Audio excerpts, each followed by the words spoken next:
Roronoa Zoro, le bras droit surpuissant de Luffy. Dans One Piece, certains équipages pirates sont dirigés par des capitaines surpuissants. Ces capitaines se sont démarqués par leur capacité exceptionnelle, comme par exemple Kaido, qui a formé son équipage aux 100 bêtes, Big Mom, qui a composé son équipage avec la majeure partie de ses enfants, ou encore Shanks, qui à chaque fois qu'il va débarquer, va changer radicalement la situation. Pour eux, Les empereurs tels qu'on les connaît, ils ont formé des empires. Hein. C'est Big Mom, empire de fou sur des décennies, les mecs. Vous vous rendez compte ou pas? Des décennies. Kaido, pareil, équipage de fous furieux. T'as des queens, t'as King avec toi. Non, c'est quelque chose.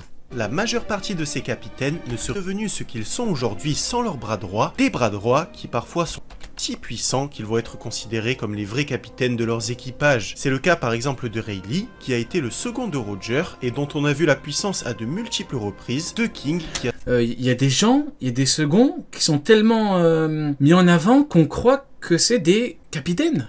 Comment ça? secondé Kaido, et qui avait une puissance vraiment. On a vu la haine de leurs équipages. C'est le cas par exemple de Rayleigh, qui sent qu'ils vont être considérés comme les vrais capitaines de leurs équipages. C'est le cas par exemple... Franchement, à part Mihawk, je vois vraiment pas de capitaine qui pourrait éventuellement s'écraser, mais Mihawk c'est vraiment le cas spécial, vu que Baggy est présenté comme une fraude, parce que c'est une fraude, sinon je crois pas. Par exemple de Rayleigh, qui a été le second de Roger, et dont on a vu la puissance... Ah, il veut dire en gros ils sont vraiment mis en avant, voire plus que leur capitaine. Ouais, mais quand tu regardes in fine les capitaines, à la fin ce qu'ils font, tu comprends.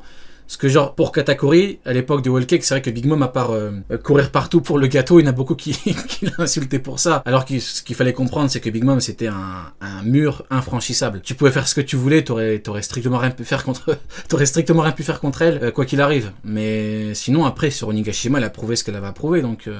à de multiples reprises, de King, qui a secondé Kaido et qui avait une puissance vraiment incommensurable, ou encore, c'est le cas de Roronoa Zoro, qui a sauvé Luffy à de multiples reprises, et qui lui a permis de devenir un des capitaines pirates les plus puissants du monde. Salut les pirates et bienvenue sur l'Instant One Piece, une chaîne exclusivement réservée à One Piece et à son univers. Aujourd'hui, vous l'avez compris, on se retrouve pour parler de Roronoa Zoro. Donc avant ça, si c'est pas déjà le cas, je t'invite à t'abonner, à activer la cloche pour... Exactement, le malveillant, le malveillant.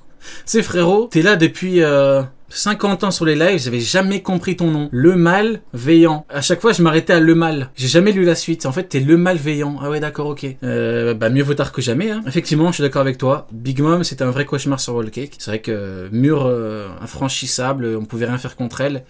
Et une fois que tu comprenais ça, tu disais, ouais, c'est compliqué, quoi. Pas louper les prochaines vidéos. Et sans plus de suspense, on est parti avec la présentation. Roronoa Zoro, le chasseur de pirates, est un des bras droits les plus connus de tout l'univers de One Piece, étant donné que... Chasseur de pirates devenu pirate. Hein. Et après, il y en a qui disent que c'est impossible que Zoro dévie de la voie du sabre, alors qu'il a lui-même dit. C'est un truc de fou. Qu'il va seconder le personnage principal de l'œuvre, Luffy au chapeau de... Un truc de zinzin. Zoro, il a dit lui-même, si je dois te mordre avec les dents, si je dois arrêter ce délire d'épéisme, ça se dit pas, mais bon, d'escrime, on va dire plutôt, eh ben je le ferai. Zoro, il est déjà passé de chasseur de pirates à pirate.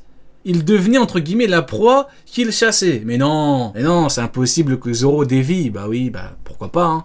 Pendant qu'on y Zoro a est. été le tout premier combattant à rejoindre l'équipage, et sans son aide, c'est clair et net que Luffy ne serait jamais allé aussi loin, et qu'il serait mort à de multiples reprises. Et pour cause, la C'est ça un vrai second, hein. première fonction Un de vrai second d'équipage, c'est ça, hein. C'est exactement ce que représente Zoro, hein. Zoro est d'être un épéiste, et son ambition est de devenir le meilleur sabreur de tous les temps. Et d'ailleurs, dès le début de l'œuvre, Zoro était un maître escrimeur qui se bat avec 3 épées, et qui va utiliser différents styles de C'était pas un maître escrimeur, mais bon, c'est pas... On va pas rentrer dans ce détail-là, c'est pas avec ses grave. sabres. En combat, ses capacités sont telles que bien souvent, on va penser que c'est lui le réel capitaine de l'équipage. Comme Luffy, Zoro fait partie des 11 supernovas dont j'ai déjà fait une vidéo, et à la base, avant l'ellipse, il avait une prime de 120 millions de berries, qui peu à peu a évolué jusqu'à atteindre la prime monstrueuse de 1 milliard 111 millions de berries. Comme Luffy, Zoro est né dans East Blue, et il est le fils de Terra et de Roronoa Arashi, et le fameux Arashi, le petit-fils de Pinzoro, le fameux Pinzoro,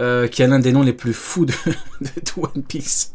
Pin Zoro, le nom de zinzin. Oda il a pris Zoro, il a rajouté Pin devant, c'est un truc de ouf. C'est un truc de ouf. Qu'est-ce que je disais? Ouais, les primes. Moi, le problème des primes, c'est que je peux plus prendre en compte les primes de Zoro, etc. Parce que Jinbe a une prime au-dessus de Sanji. Donc, je suis plus dedans. Il y avait une certaine logique avant, mais la marine a décidé de péter les plombs, de faire n'importe quoi. Il y a Brandman qui se chie dessus. Brandman, depuis le truc de la cross guide, là, il se chie dessus, il fait n'importe quoi. Il a mis une prime à Jinbe au-dessus de celle de Sanji, c'est fini, les mecs. Il y a plus de logique là-dedans. Brandman fait n'importe quoi. Petit-fils de Shimotsuki Furiko et de Roronoa Pinzoro, faisant de lui un descendant de la famille Shimotsuki du pays d'Ewa. Et personnellement, Zoro, mort face à des pirates, ça c'est Arashi le nul. Mort contre des pirates, mort suite de maladie. Shimotsuki Furiko, forgeron de village.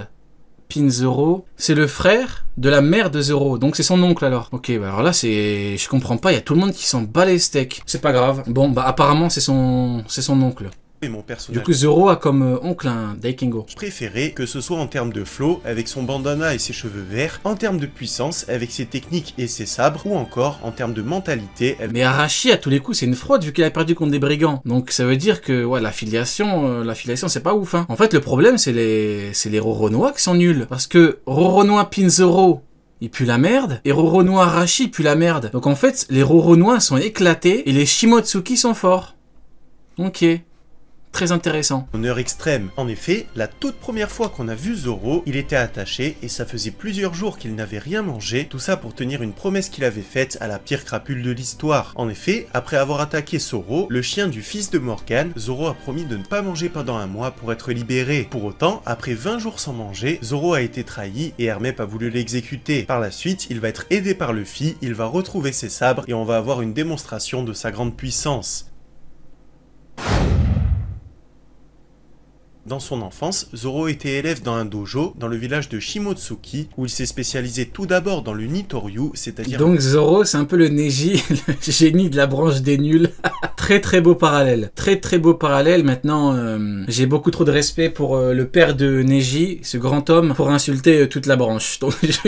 Donc je n'irai pas jusque-là, mais je comprends l'exemple, je comprends le parallèle. Le style à deux épées. Et d'ailleurs, en étant enfant, il était déjà beaucoup plus fort que les adultes, même s'il n'a jamais réussi à battre Kuina, la fille du maître. Ainsi, Zoro et Kuina se sont fait la promesse de devenir un jour les sables. Ce que je répète très souvent. Ouais, meilleur épéiste au monde, donc c'est un rêve de merde. Bah, c'est un rêve de gosse. Tu le prends comme tu veux. Voilà, c'est...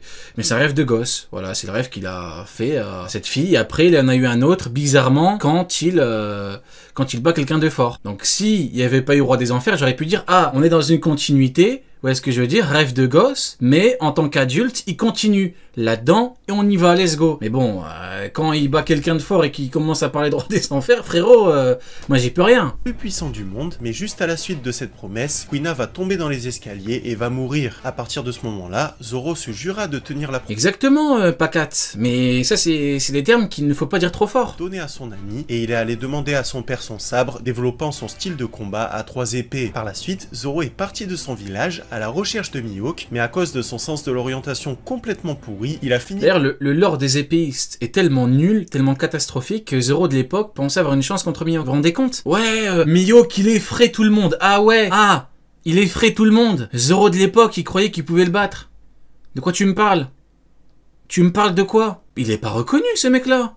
Par se perdre... Il est reconnu chez les cons. Devenu chasseur de primes afin d'avoir assez d'argent pour pouvoir boire et pour pouvoir manger. Une fonction qu'il a exercée à la perfection étant donné qu'il s'est très vite fait la réputation de chasseur de primes et que le nom... Non, en fait, le problème c'est que dans One Piece, c'est tellement peu d'épéistes que c'est un monde à part en fait. Je sais pas quel exemple je pourrais donner dans le monde, mais c'est comme s'il y avait un mec dans le monde, c'était le champion de la corde à sauter sur 2 tabourets. Vous voyez ce que je veux dire? En gros, c'est le champion du monde d'une discipline, il y a personne qui calcule la discipline, vous voyez ce que je veux dire? Ils sont quelques clampins, voilà, ils sont quelques cons à vouloir ce titre. Mais les mecs, généralement, les gens s'en tapent de ce titre. Ben, c'est pareil pour Mihawk, en fait, il a un titre, puis voilà, il n'y a pas beaucoup de concurrence, en fait. Généralement, les gens s'en tapent.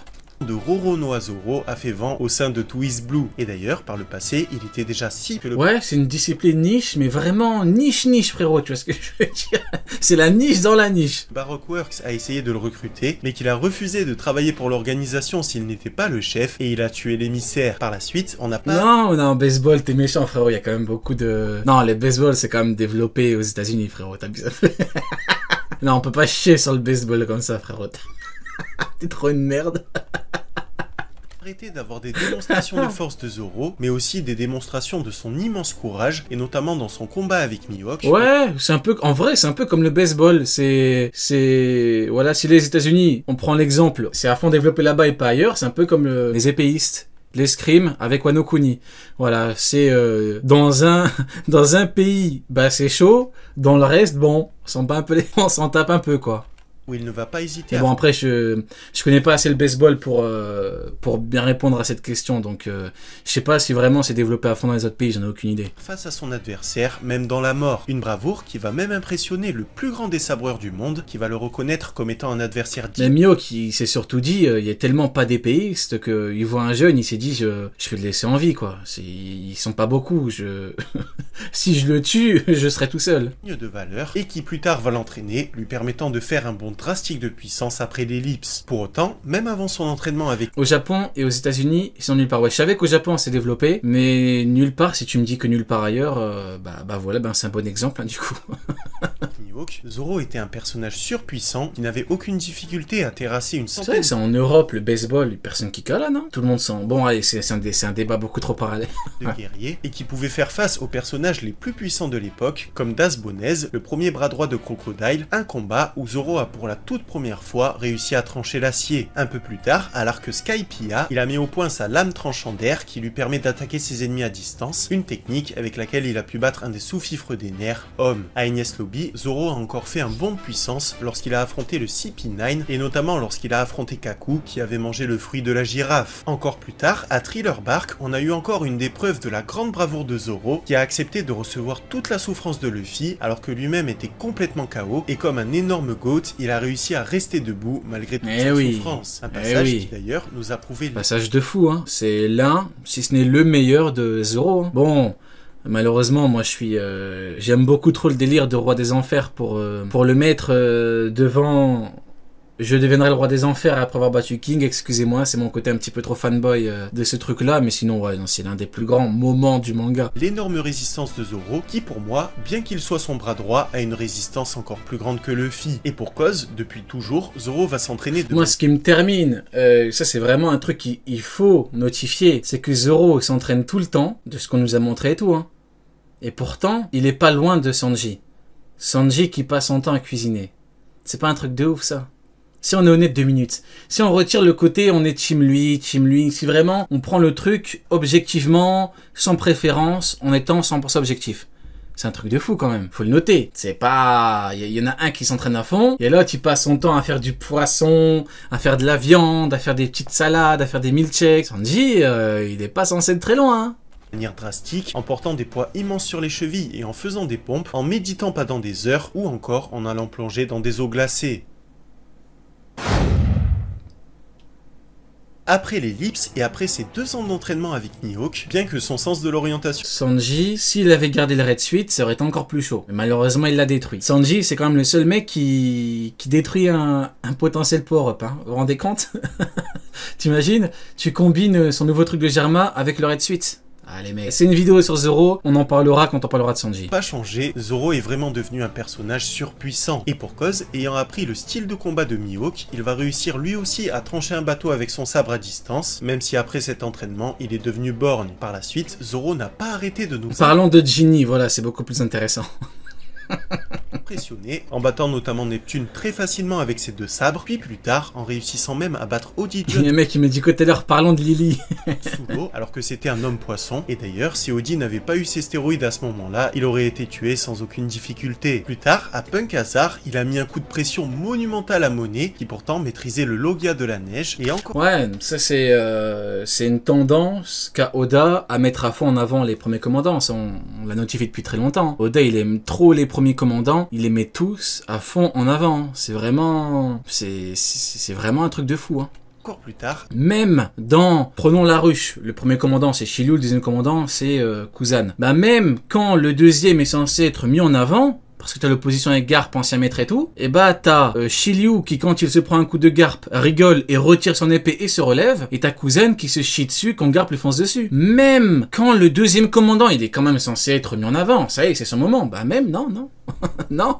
Le premier commandant, il est mis en avant. Maintenant, t'as les hypocrites et ou les gens qui n'ont pas compris la scène avec Shilou qui disent oui, mais c'est fait no diff. Oui, ok, pas de souci. Shilou, c'est le seul mec au monde de tous les temps qui se fait no diff, qui se fait one shot en rigolant, en se relevant. Mais bon, bref. Mais d'un côté plus objectif, tu te rends compte que c'est un truc de ouf quand même. Il rigole, il retire son nez, il se relève, et l'autre il se chie dessus, il panique quand l'autre est devant lui. Non, c'est terrible. Donc Oda il aime trop les premiers commandants, c'est comme ça. À Dressrosa, Zoro a affronté Isho et a même réussi à se sortir d'un trou noir en utilisant son calibre 36. Mais surtout, le bond de puissance le plus monstrueux qu'on a vu de Zoro était à l'arc Wano Kuni, où on a appris que Zoro était un descendant de Shimotsuki Ryuma, un samouraï légendaire qui a vécu au pays d'Ewa pendant l'ère du pays de l'or de Wano il y a des siècles. Un personnage qui maîtrisait tellement bien ses épées qu'on lui a donné le surnom de Dieu des lames, et il était si puissant qu'il aurait même réussi à tuer un dragon avec son épée. Ainsi, Zoro va faire honneur à son ancêtre en développant énormément ses compétences et en combinant ses épées avec son puissant acquis de l'armement et même plus tard contre King avec son acquis des rois. Jin, le fils de Kaido, premier commandant de Don Krieg. Vous pouvez pleurer les haters. Hein. La plus grande théorie de tous les temps restera Jin, le fils de Kaido. Pleurez les mecs, pleurez. C'est la plus grande théorie de tous les temps. Il a un dragon sur sa veste, donc c'est le fils de Kaido. Les anglophones sont fous. Concernant ses épées, Ils ont dit il a un dragon sur sa veste, alors c'est le fils de Kaido. Non, ils sont vraiment forts.